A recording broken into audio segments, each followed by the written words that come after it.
What if skipping dinner tonight could quietly thicken your blood and set the stage for a stroke before you even wake up? It sounds dramatic, but for many people over 65, it's not the missed meal itself.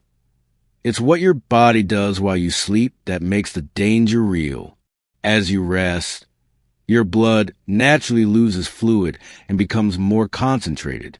If you went to bed already running on empty, that slow shift can be enough to trigger trouble by morning. This isn't about guilt or blame. It's about understanding one small gap in our healthy eating habits that can have a big impact on brain and heart health. Something Margaret, at 72, learned the hard way one quiet Tuesday morning. Margaret, 72, had always been careful about what she ate. Living in a small town in Ohio, she stayed active, kept her doctor's appointments, and believed skipping dinner a few nights a week was harmless. "I'm not even hungry after 5 p.m., she would tell her daughter, proud of what she thought was a disciplined choice. One Tuesday morning, she woke up with a strange tingling in her right hand. It faded after a few minutes, so she brushed it off as sleeping wrong. What she didn't realize was that the night before, her body had been running on low fuel, and her blood had thickened just enough to strain her circulation. For someone her age, that was the perfect setup for a dangerous morning. She didn't know it yet, but that quiet choice was about to lead her to an unexpected discovery about her nightly routine and her health. Margaret's habit wasn't unusual. In fact, plenty of older Americans do the same thing without a second thought. Some skip dinner because they want to lose a few pounds. Others find their appetite fades as the day winds down. For many, medications can alter taste or make them feel full. And sometimes, dinner just feels like too much work when you live alone. She had heard friends say, "I just eat a good breakfast and lunch. That's all I need." It made sense. Eat earlier, go to bed lighter, maybe even sleep better. On the surface, it sounds like a reasonable choice. It's a rhythm that feels harmless because the effects aren't immediate. You skip dinner, you wake up, and life goes on. The human body is incredibly resilient, so missing a meal now and then doesn't feel dangerous. And that's exactly why this habit hides in plain sight. In communities across Ohio, Florida, and Arizona, places where retirees gather, conversations about food often focus on sugar, salt, and healthy snacks. Rarely does anyone bring up when you eat. The timing of meals isn't as flashy a topic as the latest superfood or the newest vitamin supplement, so it slips under the radar. Margaret's doctor had once mentioned meal timing in passing, but she didn't think much about it.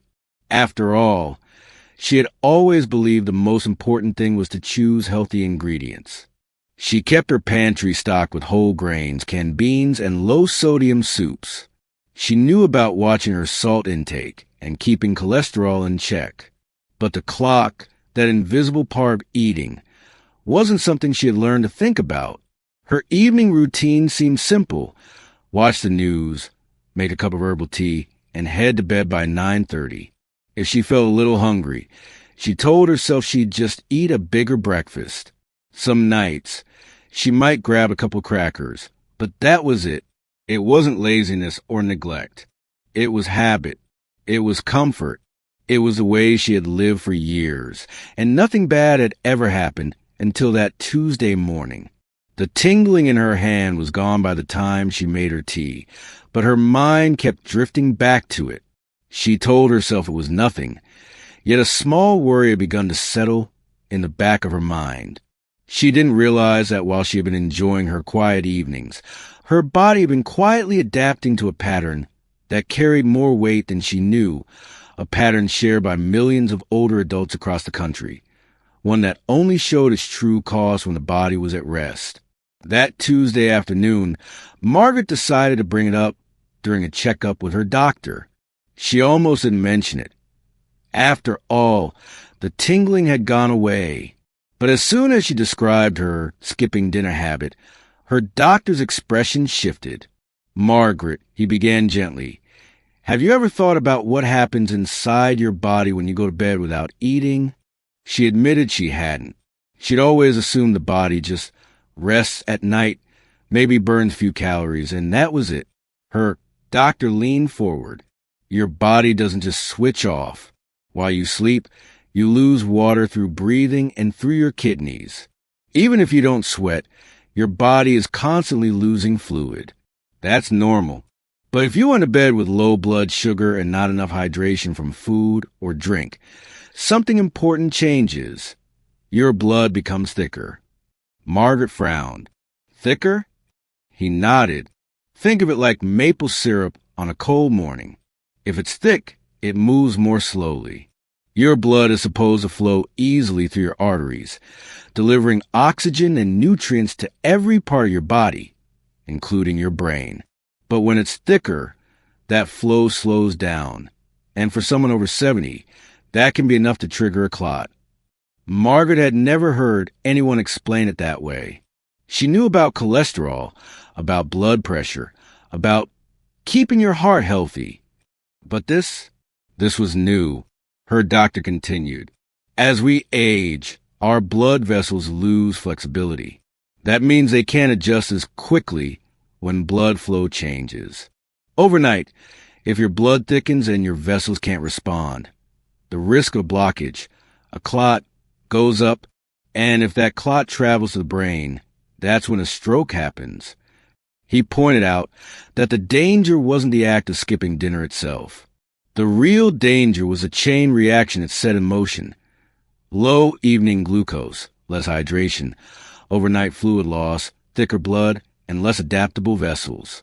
Margaret thought back to her quiet evenings, the herbal tea, the empty plate, the feeling of being good by eating less. She had never connected those choices to something that could happen while she was sleeping. Her doctor gave another comparison. Imagine driving late at night with your car's gas tank near empty in freezing weather. The fuel gets thick, the engine struggles. And if there's a blockage in the line, you're stuck. Your body's engine works the same way, except you can't pull over to fix it while you're asleep. In that moment, the tingling in her hand took on a new meaning. Maybe it wasn't just a pinched nerve from sleeping wrong. Maybe it was her body's warning sign that she had ignored. This wasn't about fear-mongering. Her doctor was clear. The body is resilient, and one missed meal won't doom anyone. But for older adults, especially those with high blood pressure, diabetes, or a history of heart problems, the overnight thickening of blood could be the quiet push that turns risk into reality. Margaret listened carefully as he described simple ways to avoid the chain reaction, but he wasn't giving her a diet plan or a list of forbidden foods. Instead, he explained how the timing and composition of that last meal could keep her blood in the safe zone all night long. For the first time, she realized that healthy eating wasn't just about what you eat. It was also about when you eat it and how that timing could protect the brain and heart while the rest of the world slept. Margaret's doctor smiled when he saw the concern in her eyes. This isn't about eating a big, heavy dinner, he assured her.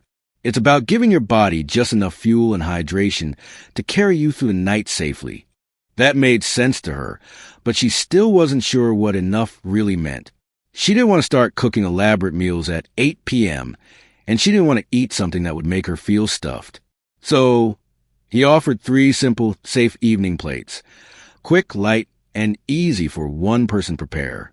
1. A warm cup of vegetable soup with whole grain bread. 1 cup low-sodium vegetable soup. 1 slice whole grain bread or toast.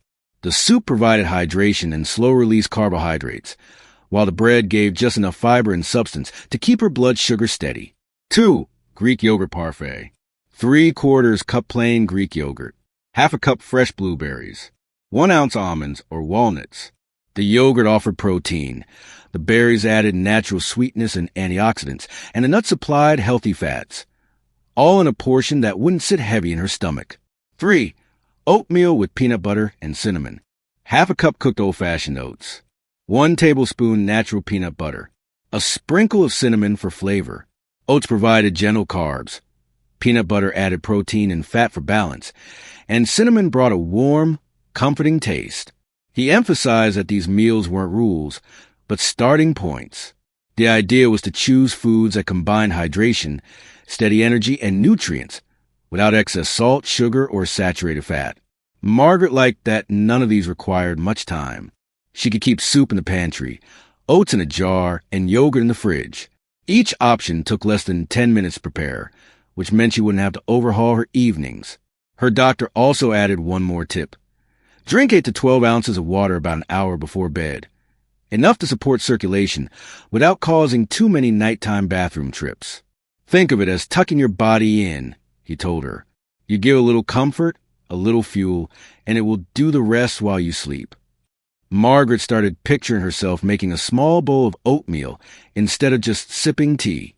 She realized she could still have her quiet evening, her news, and her bedtime. Only now she'd be giving her body what it needed to stay steady until morning. And the changes didn't need to be perfect every night. Even adding a small evening plate most nights could lower the odds of that silent chain reaction starting. For someone like Margaret and millions of others, it wasn't just a habit change.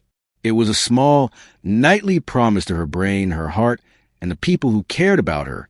Margaret didn't think much about legacy before. She thought it was something you left in a will, a house, a photo album, a favorite quilt. But sitting at her kitchen table, stirring cinnamon into her oatmeal, she began to see it differently. Her doctor's words echoed. Taking care of your body at night is a way of saying, I'll be here for you tomorrow. She pictured her granddaughter's smile when she showed up at school play, her steady hands guiding cookie dough onto a baking sheet, the quiet comfort of holding her husband's hand during an evening walk. Those moments weren't just nice memories. They were the reason she wanted to stay strong. It wasn't about living forever. It was about living well enough, long enough, to keep showing up. Missing dinner might have seemed like a small thing, but if it meant risking those moments, it suddenly felt too high a price. Margaret realized that her choices didn't just affect her. They shaped the lives of the people who loved her. A small evening plate, a glass of water, a little kindness toward her own body. They were like promises she made in advance. Promises that she'd still be here to laugh, to listen, to hold, to teach. And it struck her that in all her years of reading about health, no one had ever explained it quite like this. No charts, no warnings, no lectures, just the simple truth that caring for herself was the most generous thing she could do for her family. As she rinsed her bowl and turned off the kitchen light, she didn't think of it as changing her diet. She thought of it as protecting tomorrow. That night, Margaret moved through her evening almost the same as always.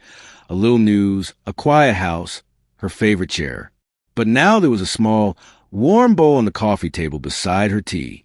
Just a few bites in, she could feel the comfort of it, not just in her stomach, but in the quiet confidence that she was giving her body what it needed. It wasn't about perfection or strict rules. Some nights would still be busier than others. But she understood now that a simple habit, repeated often enough, could protect her in ways she couldn't see or feel in the moment. She thought about the years ahead, birthdays, holidays, Sunday dinners. Each one a reason to keep doing this small act of care.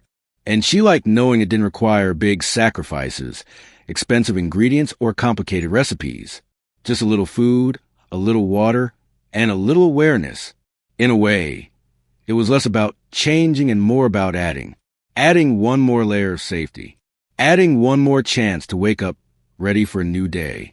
Adding one more quiet promise to herself and to the people who would notice if she wasn't there. The kitchen light glowed softly as she set her spoon down, the evening calm settling in. It wasn't just another night. It was the start of a quieter, steadier way forward, one bowl at a time. If tonight's story gave you a little more peace about caring for yourself, I'd be glad to have you here again. You don't have to make every change at once. Just one small promise to your body each night can keep tomorrow within reach. And if you like more gentle reminders like this, you know where to find me. Stay kind, stay fresh. See you again soon.